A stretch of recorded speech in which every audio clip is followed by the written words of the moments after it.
embauché à 21 ans d'âge. Je n'avais aucune expérience. Comme je l'ai toujours dit, la Sicomine m'a engendré dans le monde professionnel. Je travaille à Sicomine, ça fait 4 ans. J'aime mon boulot, j'aime travailler. Travailler, c'est bien. Une femme doit travailler, une femme doit s'épanouir.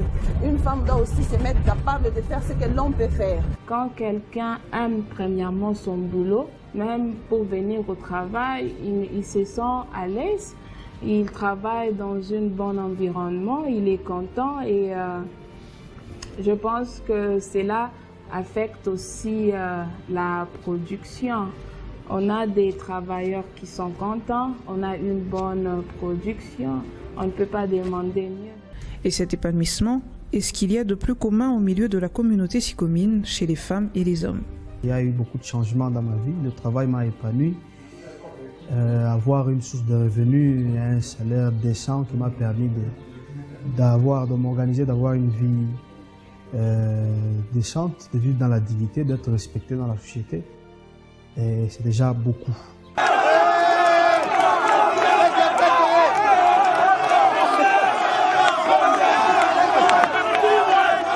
Ces barrières culturelles sont ici converties en opportunités, opportunités de se connaître, opportunités d'apprendre de l'autre.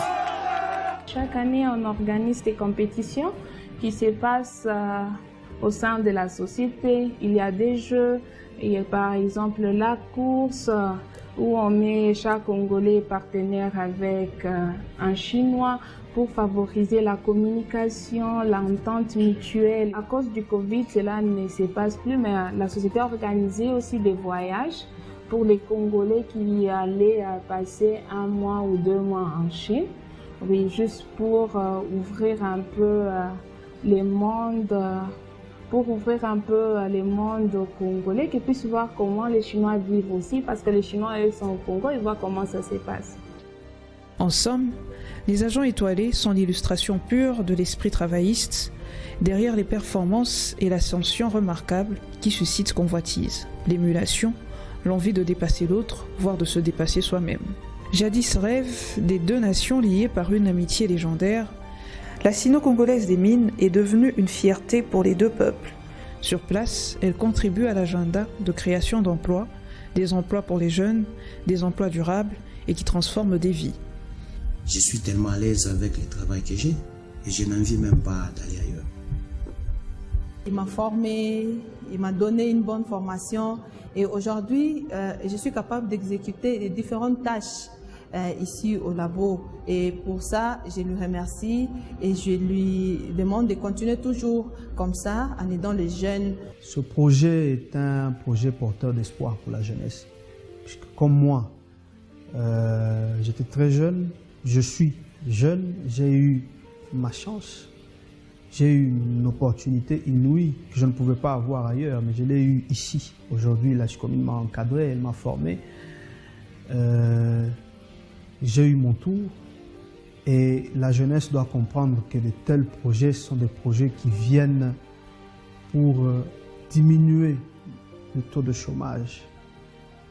Le taux de chômage dans le pays, dans la province, dans la ville. Et c'est un projet qui vient particulièrement pour la formation et l'embauche des jeunes. J'espère seulement que cette collaboration entre le Congo et la Chine ne va pas s'arrêter aujourd'hui. Et j'espère qu'on va aller encore plus loin. Pourquoi on ne va pas se limiter seulement du côté minier? Je vois qu'on peut aussi aller, par exemple, côté infrastructure, côté scolaire, parce que j'ai fait 7 ans en Chine, j'ai vu de quoi les Chinois sont capables, comment l'économie chinoise s'est développée en peu d'années et pourquoi pas nous aussi apprendre de leur façon de faire pour évoluer pour développer notre pays. Vivement la coopération RDC-Chine, vivement la sino-congolaise des mines.